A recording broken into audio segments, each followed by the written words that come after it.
بسم اللہ الرحمن الرحیم۔ حضور غریب نواز کا مقدس خاندان، نائب النبی سلطان الہند عطائے رسول صلی اللہ علیہ وسلم رضی اللہ عنہ، خواجہ خواجگان حضرت خواجہ غریب نواز معود الدین چشتی حسن چشتی سنجری رحمۃ اللہ علیہ کے خاندانی حالات سرور عالم حضرت محمد صلی اللہ علیہ وسلم سے لے کر کئی پشت نیچے تک جو کتابوں میں نظر آتے ہیں، وہ اس امر کے شاہد ہیں کہ آپ کے آبا و اجداد کو علم و فضل، زہد و تقوی، حق طلبی، حق شناسی اور خدا رسی میں خاص امتیاز حاصل رہا ہے، اور جس طرح حضرت رسول خدا صلی اللہ علیہ وسلم کا شجر نسب حضرت آدم علیہ السلام سے لے کر سرور دو عالم صلی اللہ علیہ وسلم تک کفر و شرک سے پاک و صاف ہے، اسی طرح خواجہ ہند کا شجر نسب سرور دو عالم صلی اللہ علیہ وسلم سے لے کر حضرت خواجہ بزرگ تک شرک و ارتداد اور کفر و معاصی کی آلائشوں سے منزہ و مبرہ ہے، بلکہ اسی خاندان رسالت میں بعض ایسے مشہور عالم امام بھی ہوئے ہیں جو علم و فضل اور فقر و درویشی میں یگانہ روزگار تھے، چونکہ خلفائے عباسیہ سادات کو طرح طرح کی تکلیفیں پہنچایا کرتے تھے۔ بئیں وجہ گمان غالب ہے کہ آپ کے آبا و اجداد نے وطن سے ہجرت کر کے دارالخلافت یعنی بغداد سے دور سنجر واقع سیستان میں اقامت اختیار فرمائی۔ آپ کے والد ماجد حضرت امام حسین ابن علی مرتضیٰ رضی اللہ تعالی عنہما کی اولاد میں ہیں، اور والدہ محترمہ حضرت امام حسن ابن علی رضی اللہ عنہما کی اولاد میں سے ہیں۔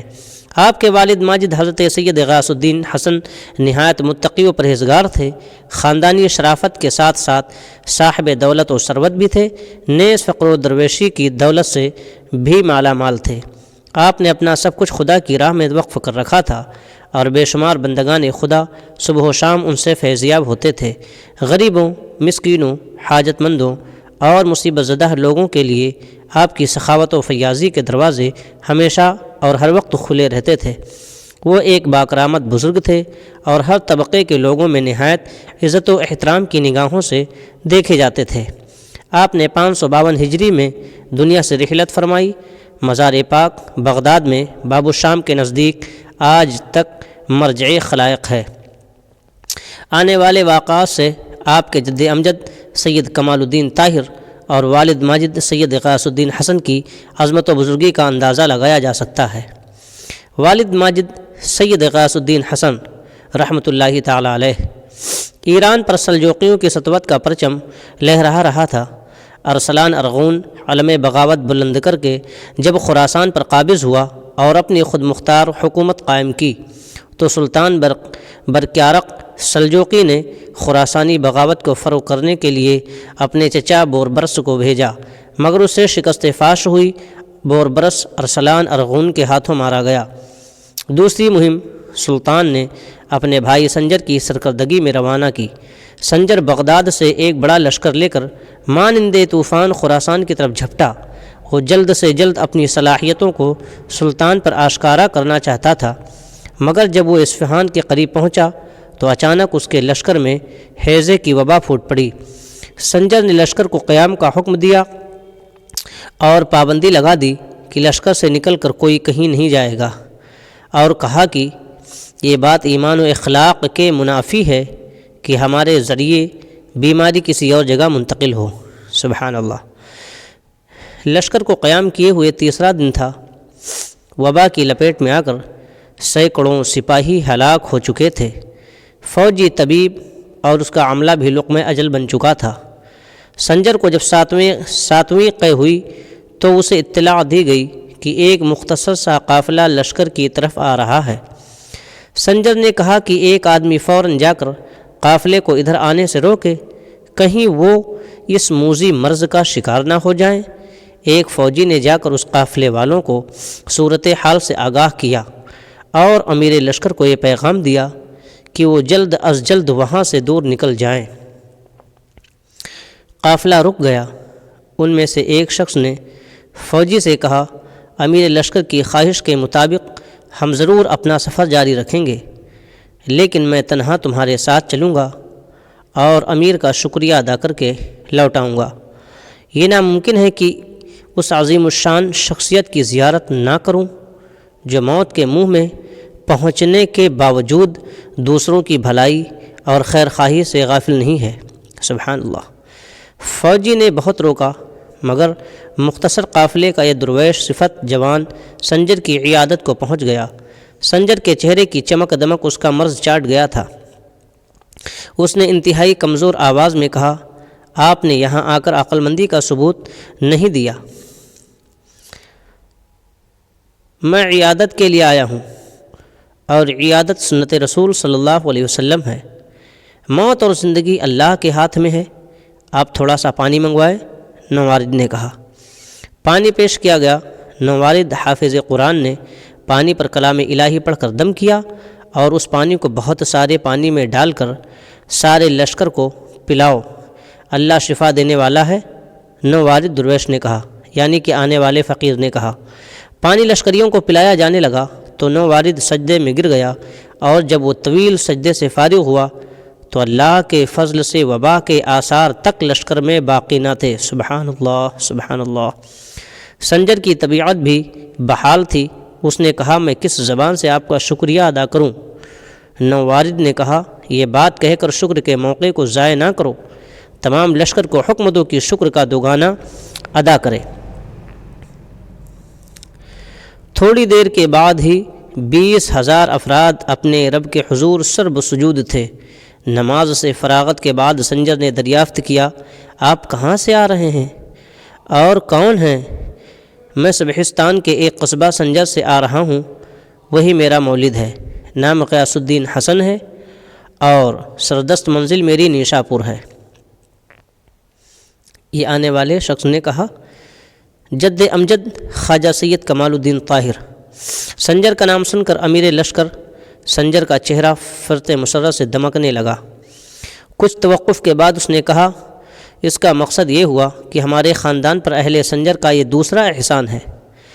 دوسرے احسان کا ثبوت تو میرے چراغ حیات کی روشنی ہے، اور پہلے احسان کے حالات میں نے اپنے والد الملک العادل ملک شاہ سلجوقی سے سنے تھے۔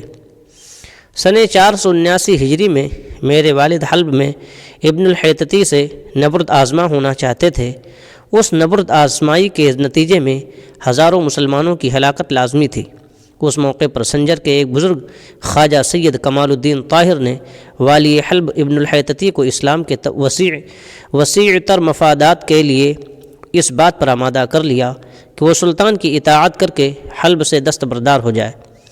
نتیجتاً سلطان بھی ابن الحیتتی کی طرح خواجہ سید کمال الدین طاہر کے معتقد ہو گئے، اور انہی کی یاد زندہ رکھنے کے لیے میرے والد نے میرا نام سنجر رکھا۔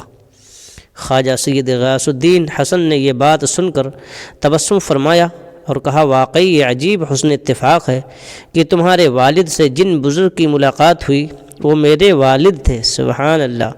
خواجہ سید غیاث الدین حسن وہاں سے رخصت ہو کر اپنے رفقا کے ساتھ نیشا پور پہنچے۔ سب نے اپنی ضرورت کے مطابق خرید و فروخت کی اور بخیر و خوبی سنجر واپس آ گئے۔ والد ماجد کی شادی، یعنی حضرت خواجہ معین چشتی رضی اللہ تعالیٰ عنہ کے والد محترم کی شادی۔ خواجہ سید غیاث الدین حسن اپنی والدہ ماجدہ کے ساتھ ایک آسودہ زندگی گزار رہے تھے۔ ایک پنچکی اور ایک باغ کی آمدنی ان کے لیے بہت کافی تھی۔ آپ حافظ قرآن بھی تھے۔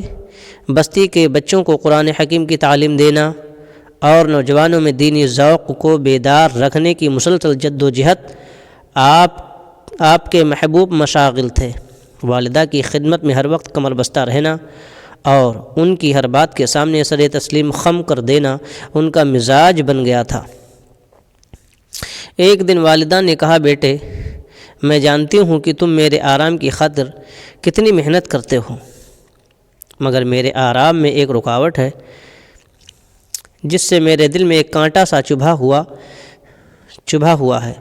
جب تک تم شادی نہ کر لوگے میں سکون حاصل نہ کر سکوں گی۔ آپ ماں کی یہ بات سن کر تڑپ اٹھے اور عرض گزار ہوئے کہ میں نے آج تک آپ کی نافرمانی کا کبھی تصور تک نہیں کیا ہے۔ آپ مختار ہیں، آپ کی خوشنودی کے لیے میں شادی سے بھی انکار نہیں کروں گا۔ والدہ نے بیٹے سے مشورہ کے بعد بست کے ایک معزز خاندان میں جو حسنی سادات سے تھے رشتہ طے کر کے شادی کر دی۔ خواجہ سید غیاث الدین حسن کے خسر کا نام علامہ داؤد ابن عبداللہ حنبلی تھا۔ حضرت خواجہ سید غیاث الدین حسن کی زوجہ محترمہ اور حضرت خواجہ معین الدین چشتی، حضرت خواجہ معین الدین حسن المعروف بھی خواجہ غریب نواز کی والدہ ماجدہ بی بی ماہ نور بھی حافظ قرآن اور انتہائی عابدہ و زاہدہ خاتون تھیں۔ بہت ہی خدا ترس اور سخاوت پسند تھیں۔ آپ کی کنیت ام الورع اور لقب خاص الملکہ تھا۔ غریب نواز کی جائے ولادت۔ سیر الاولیاء، دلیل العارفین اور حضور خواجہ غریب نواز کی مرتب کردہ گنج اسرار اور انیس الارواح میں آپ کو سنجری لکھا گیا ہے، مگر بعد کی مختلف روایات سے پتہ چلتا ہے کہ ایسے سنجر 3 ہیں جن کو مختلف تذکرہ نویسوں نے مختلف پتوں کے ساتھ آپ کا مولد لکھا ہے، یعنی جائے پیدائش۔ ایک سنجر ایشیائے کوچک میں بتایا گیا ہے جسے موصل سے 3 دن کی راہ پر بتایا گیا ہے۔ بعض نے سنجار لکھا ہے اور اسے عراق میں بغداد سے 7 دن کی راہ پر بتایا گیا ہے، مگر محققین کے نزدیک یہ مقام غریب نواز کا مولد نہیں، البتہ شیخ نجم الدین کبریٰ سے حضرت خواجہ کی ملاقات کا مقام ہے۔ دوسرا سنجر سیستان میں بتایا گیا ہے۔ صاحب سیر العارفین نے آپ کا مولد سبحستان لکھا ہے۔ صاحب مسالک السالکین نے اپنی کتاب کی جلد 2 میں سبحستان کو سیستان کا معرب بتایا ہے اور اس کا مخفف بفتح سین و سکون جیم الزائے معجمہ یعنی سجز لکھا ہے۔ آئین اکبری جلد 2 میں مرقوم ہے کہ خواجہ معین الدین چشتی قصبہ سنجر میں جو سیستان سے متعلق ہے پیدا ہوئے۔